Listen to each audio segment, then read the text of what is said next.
तेरा कलाम रहेगा कायम पहाड़ जब ना रहे खुदाया, तेरे मुंह की एक बात भी टलेगी ना चाहे कुछ भी। अजीज नाजरीन, मैं अयाद ज़रीफ आप तमाम देखने वालों को हमारे रोज़ के बाइबली मुतालियाती प्रोग्राम की नई किस्त में खुशामदीद कहता हूँ।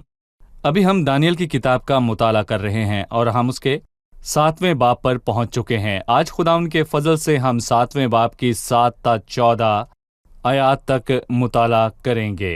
प्रोग्राम का बाकायदा आगाज़ करने से पहले मैं स्टूडियो में आए खुदा के खादिम का खैर मकदम करना चाहूँगा। खुशामदीद भाई यूसुफ। बहुत शुक्रिया भाई। और हमारे दीगर मेहमानों को भी खुशामदीद। भाई यूसुफ, गुज़िश्ता किस्त में हमने 7वें बाब का मुताला शुरू किया। ये दूसरे हिस्से के मुताले का आगाज़ है। दानियल की किताब में इसका ताल्लुक रोया से है। दानियल ने बेल्तशज़र बादशाह के पहले साल में देखा। हम जानते हैं कि उसने गैर अक़वाम और बाकी बादशाहों की सल्तनत और उनके इखलाकी इक़दार के हवाले से रोया देखी। हमने पहले 3 हैवानों की बात की और ये 3 सल्तनतों के मुतल्लिक है। उसने शेर बब्बर से शुरू किया, फिर रीच और तेंदुआ, बाबल की सल्तनत, फिर मादी और फारसी, इसके बाद यूनानी। लिहाजा आज हम 7वीं आयत से मुताले का आगाज़ करेंगे। इसमें चौथे हैवान के मुतल्लिक लिखा है, आप हमें इसके बारे में बयान करें। 7वीं आयत से लिखा है, फिर मैंने रात को रोया में देखा और क्या देखता हूँ कि चौथा हैवान हौलनाक और हैबतनाक और नहायत ज़बरदस्त है, और उसके दांत लोहे के और बड़े बड़े थे। वो निगल जाता और टुकड़े टुकड़े करता था, और जो कुछ बाकी बचता उसको पाँव से लताड़ता था, और ये उन सब पहले हैवानों से मुख्तलिफ था, और इसके 10 सींग थे। मैंने उन सींगों पर गौर से नज़र की और क्या देखता हूँ कि उनके दरमियान से एक और छोटा सा सींग निकला, जिसके आगे पहलू में से 3 सींग जड़ से उखाड़े गए, और क्या देखता हूँ कि उस सींग में इंसान की सी आंखें हैं और एक मुंह है जिससे घुमंड की बातें निकलती हैं।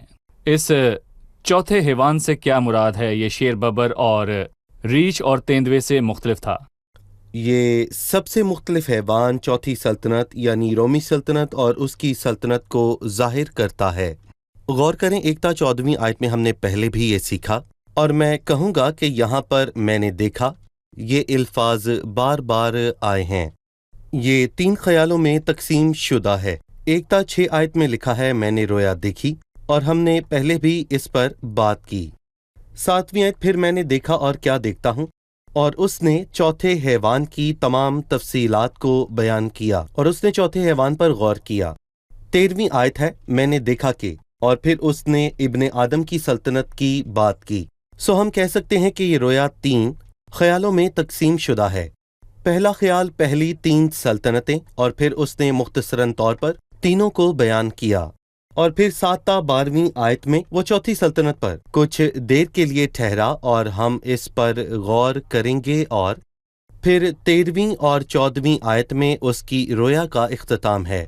वो बातें जो रोया देखने वाले और सब ईमानदारों को खुश करती हैं, उनको बयान किया। ये इब्ने आदम की सल्तनत का बयान है जो जल्द हम सब पर बादशाही करेगा। भाई यूसुफ, उस हैवान की चंद खसूसियात को बयान करे जो चौथी सल्तनत यानी रूमी हुकूमत के मुतल्लिक हों। उसकी खसूसियात, फिर मैंने रात को रोया देखी और क्या देखता हूँ कि चौथा हैवान हौलनाक, हैबतनाक और ज़बरदस्त है, और उसके दांत लोहे के और बड़े बड़े हैं। चौथा हैवान वहशी है, और उसकी तफसीलात से ये वाज़े तौर पर मालूम होता है कि वो बाकियों से मुख्तलिफ है, हौलनाक, हैबतनाक और ज़बरदस्त, और उसके दांत बड़े बड़े थे, और उसकी वहशत वाज़े है।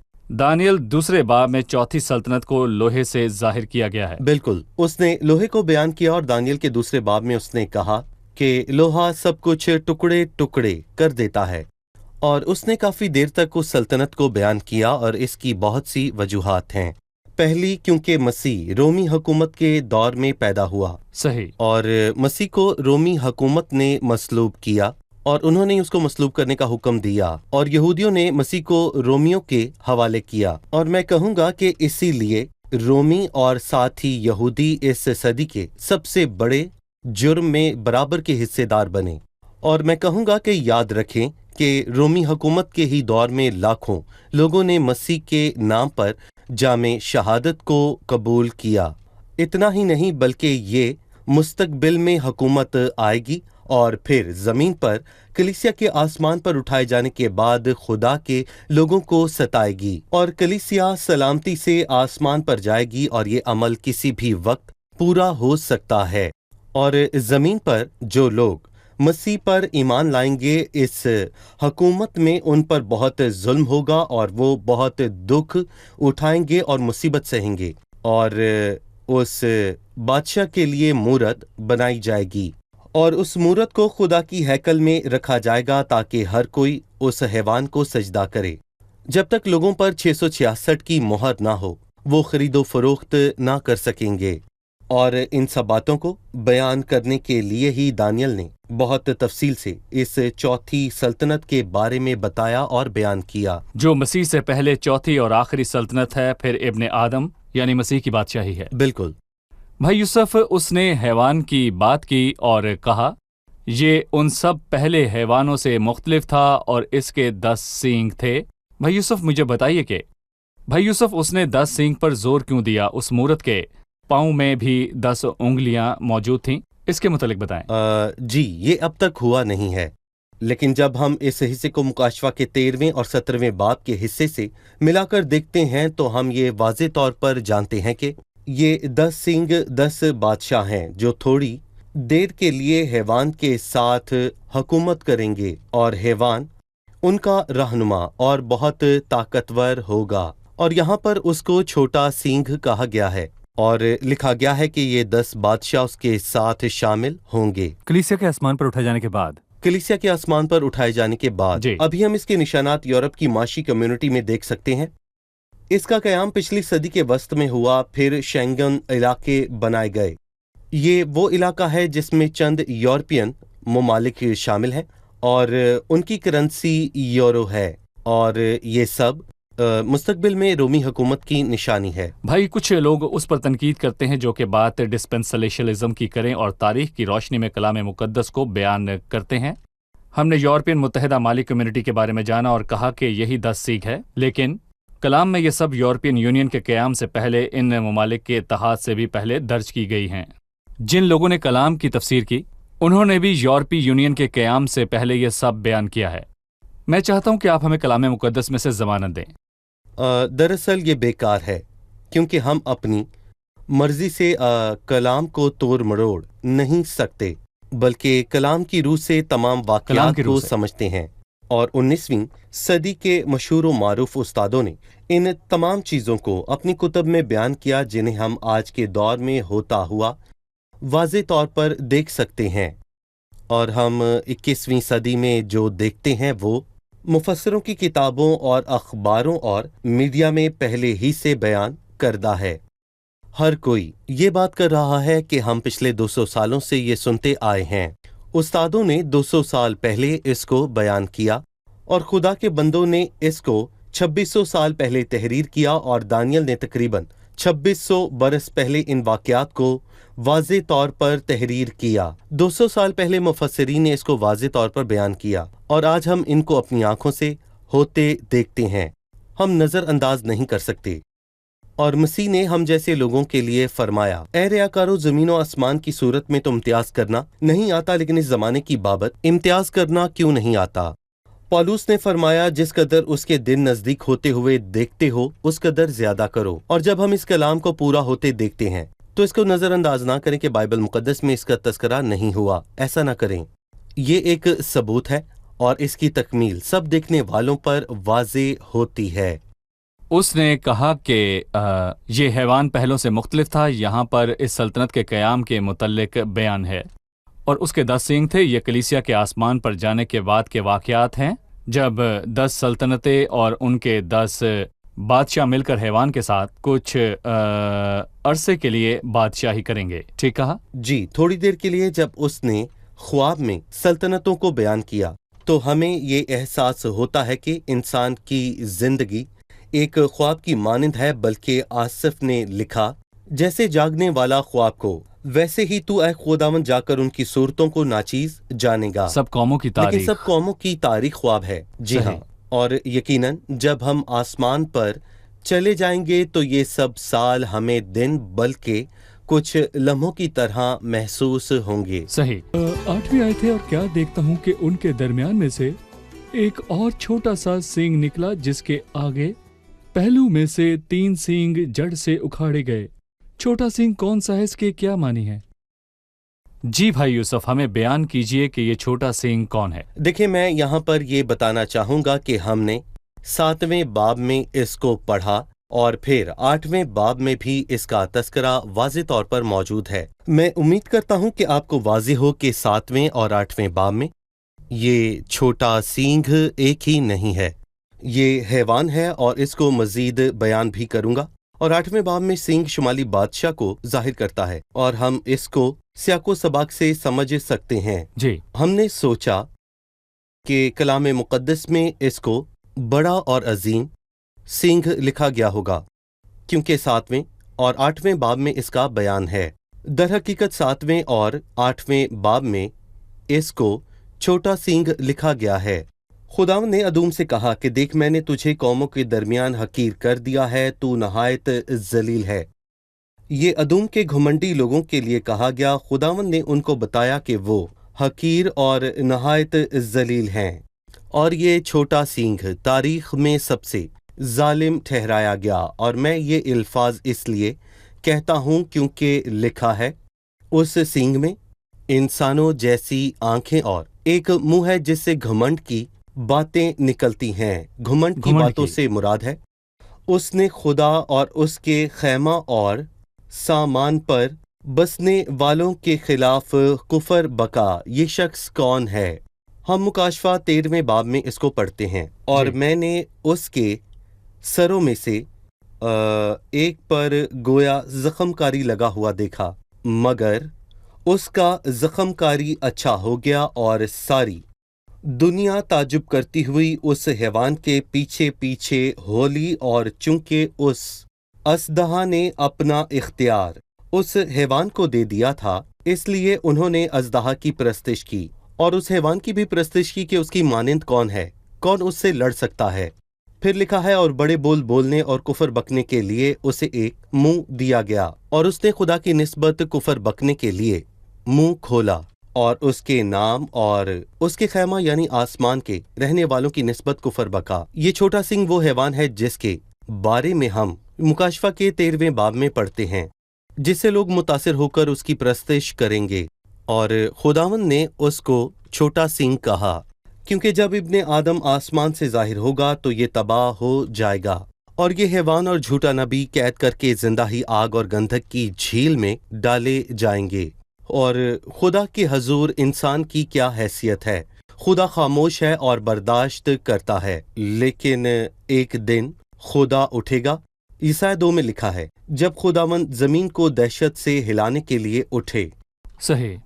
भाई यूसुफ 9वीं आयत से लिखा है, मेरे देखते हुए तख्त लगाए गए और कदीम अलायाम बैठ गया। उसका लिबास बरसा सफ़ेद था और उसके सर के बाल खालिस ऊन की मानिंद थे। उसका तख्त आग के शोला की मानिंद था और उसके पहिए जलती आग की मानिंद थे। उसके हजूर एक आतिशी दरिया जारी था, हजारों हजार उसकी खिदमत में हाजिर थे और लाखों लाख उसके हजूर खड़े थे।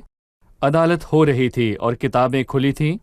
मैं देख ही रहा था कि उस सींग की घुमंड की बातों की आवाज़ के सबब से मेरे देखते हुए वो हैवान मारा गया और उसका बदन हलाक करके शोलाजन आग में डाला गया और बाकी हैवानों की सल्तनत भी उनसे ले ली गई, लेकिन वो एक ज़माना और एक दौर जिंदा रहे।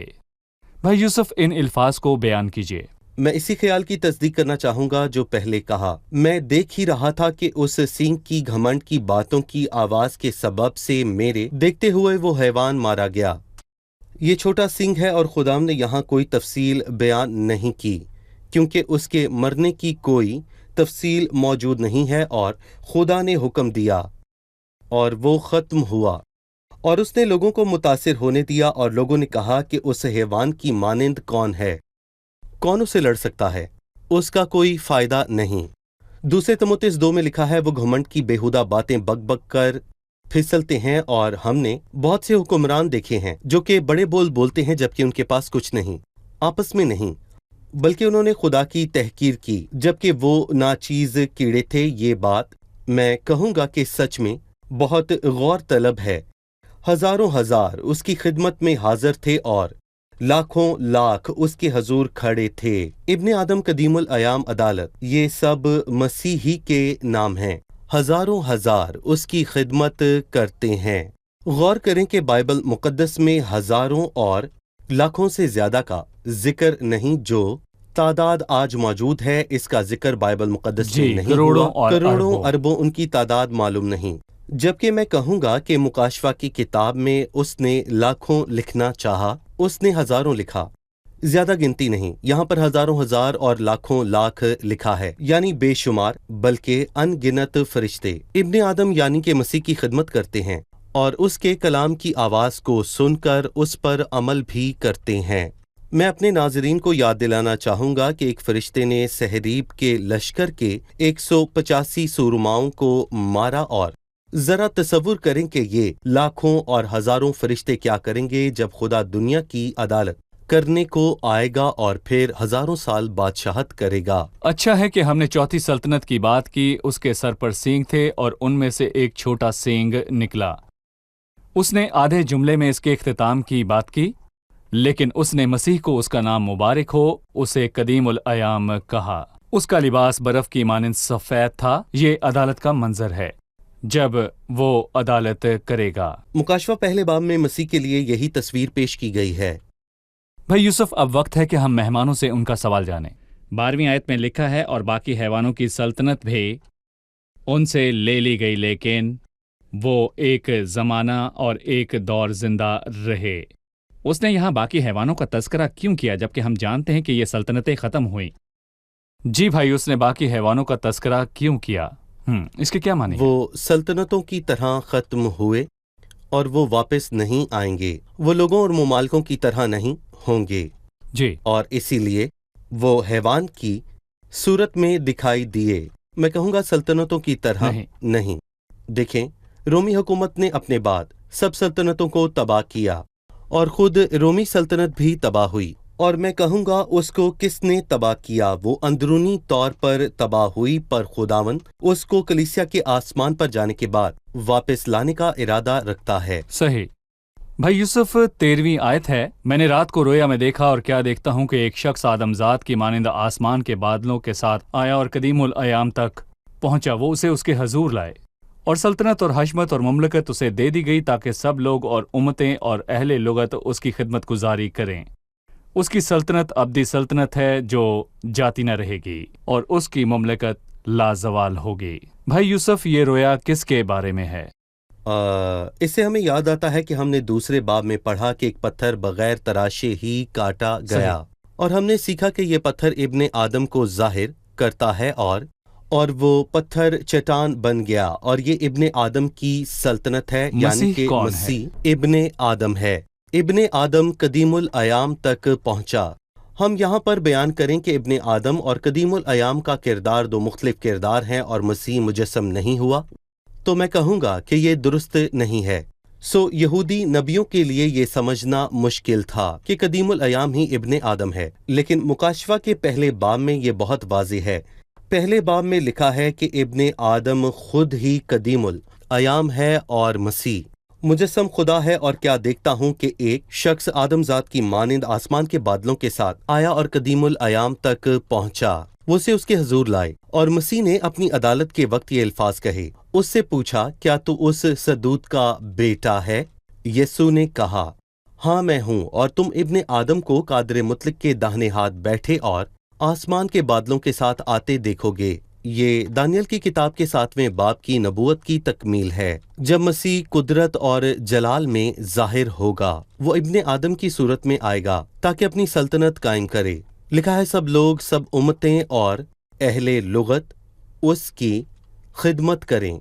और जो लोग कहते हैं कि हम 1000 साला बादशाही के दौर में रहते हैं, इसको बयान करें, ताकि सब लोग और उम्मतें और अहले लुगत उसकी खिदमत गुजारी करें, और उसकी सल्तनत अब्दी सल्तनत है जो जाती ना रहेगी। इस वजाहत के लिए शुक्रिया भाई यूसुफ।